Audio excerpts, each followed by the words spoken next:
ಬೆಳಗಾವಿ ಜಿಲ್ಲೆಯ ಕುಡ್ಚಿ ಕ್ಷೇತ್ರದಲ್ಲಿ ಮಾಜಿ ಶಾಸಕ ಪಿ ರಾಜು ಈಗ ಮತ್ತೆ ಭಾಳ ಬಿರುಸಿನ ಚಟುವಟಿಕೆ ನಡೆಸ್ಯಾನ್ರಿ.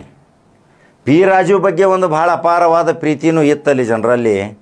ಸ್ವಲ್ಪದರಲ್ಲಿನ ಅವರ ಸೋತ ಮನಿ ಸೇರಬೇಕಾಯಿತು. ಆದರೆ ಈಗ ಅಲ್ಲಿ ಮತ್ತೆ ಮನೆ ಮಾತಾಗಿರುವ ಇದೇ ಪಿ ರಾಜು ಮನೆ ಮನೆ ಅಡ್ಡಾಡಕತ್ತಾನ. ದನ ಜಾನುವಾರುಗಳ ಬಗ್ಗೆ ಕಾಳಜಿ ಮಾಡಕತ್ತಾನ. ಆಸ್ಪತ್ರೆ ತಾನು ತಂದಂಥ ಅನುದಾನ ಕೋಟ್ಯಾಂತರ ರೂಪಾಯಿ ತಂದಂಥ ಉದ್ಘಾಟನೆಗಳು ಇವತ್ತು ಇಲ್ಲಿ ಈಗಿನ ಶಾಸಕ ಮಾಡಕತ್ತಾರಂಥೇಳಿ ಅದು ಸಹಿತ ಈಗ ಮಂದಿಗೆ ತೋರಿಸೋ ಸಲುವಾಗಿ ಪಿ ರಾಜು ಇವತ್ತು ಕುಡ್ಚಿ ಮತಕ್ಷೇತ್ರದಲ್ಲಿ ಓಡಾಡಕತ್ತ. ಪಿ ರಾಜು ಒಂದು ವೈಶಿಷ್ಟ್ಯ ಏನಂದ್ರೆ ಸರಳವಾಗಿ ವಿರಳವಾಗಿ ಸಿಗ್ತಾನ. ಯಾರೋ ಹೋಗಿ ಫೋನ್ ಮಾಡಿದರೂ ಸಹಿತ ಅವರ ಸುಖ ದುಃಖ ವಿಚಾರ ಮಾಡ್ತಿದ್ದ. ಭಾರತೀಯ ಜನತಾ ಪಕ್ಷದಲ್ಲಿ ಇವತ್ತು ವಕ್ತಾರಾಗಿ ಕೆಲಸ ಮಾಡುವಂಥ ಚಲನವಲನ ಬಹಳ ಸ್ಟ್ರಾಂಗ್ ಇಟ್ಕೊಂಡಂಥ ಭ್ರಷ್ಟಾಚಾರಿಗಳ ವಿರುದ್ಧ ಮತ್ತು ಇದೇ ಕಾಂಗ್ರೆಸ್ಸಿನ ಹಗರಣಗಳನ್ನ ಎತ್ತಿ ಹಿಡಿಯುವಲ್ಲಿ ಈ ಪಿ ರಾಜು ಇವತ್ತು ಬಹಳಷ್ಟು ಕಾರ್ಯರೂಪಕ್ಕೆ ಬಂದ.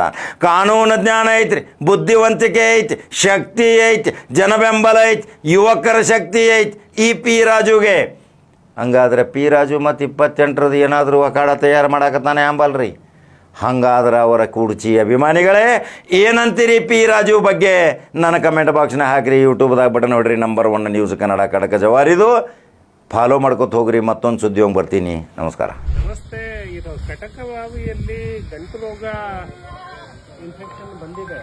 ನಿಮ್ಮ ಗಮನಕ್ಕಿದೆಯಾ?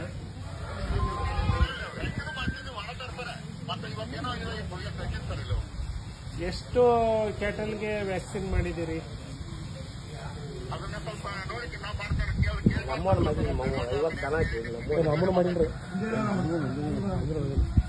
ಸರ್ ಹಿಂಗಾದ್ರೆ ಹೆಂಗೆ ಸರ್?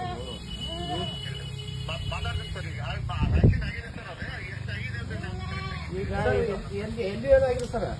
ಒಂದ್ಸಲಿ ಇದು ಈಗ ಡೆತ್ ಆಗಿದಾವಲ್ಲ, ಇವು ವ್ಯಾಕ್ಸಿನ್ ಆಗಿದ್ವಾ? ಮತ್ತೆ ಈಗ ನೀವು ವ್ಯಾಕ್ಸಿನ್ ಮಾಡಿಲ್ಲ ಅನ್ನೋ ಕಾರಣಕ್ಕೆ ಡೆತ್ ಆಗಿದೆ. ಇದಕ್ಕೆ ಹೊಣೆ ಯಾರು?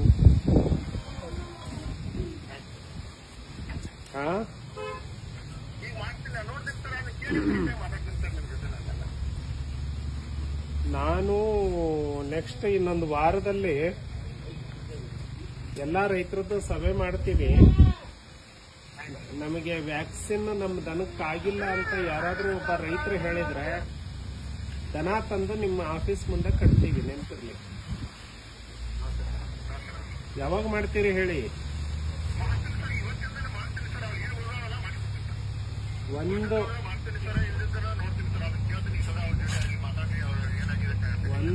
ಒಂದು ಕ್ಯಾಟಲ್ಗೂ ವ್ಯಾಕ್ಸಿನ್ ಆಗಿಲ್ಲ ಅಂದ್ರೆ ನಾನು ಬಿಡಲ್ಲ ನೋಡಿ. ಗೊತ್ತೆ? ಎರಡನೇದು, ಇದ್ರ ಪರಿಹಾರಕ್ಕೆ ತಕ್ಷಣಕ್ಕೆ ಕ್ರಮ ತಗೊಳ್ಬೇಕು. ನೀವೇ ಫಾಲೋ ಅಪ್ ಮಾಡಿ ಪರಿಹಾರ ಚೆಕ್ ತಂದು ಬೇಗ ಕೊಡೋದು ಆಗ್ಬೇಕು. ಆಗ್ಬೋದಾ?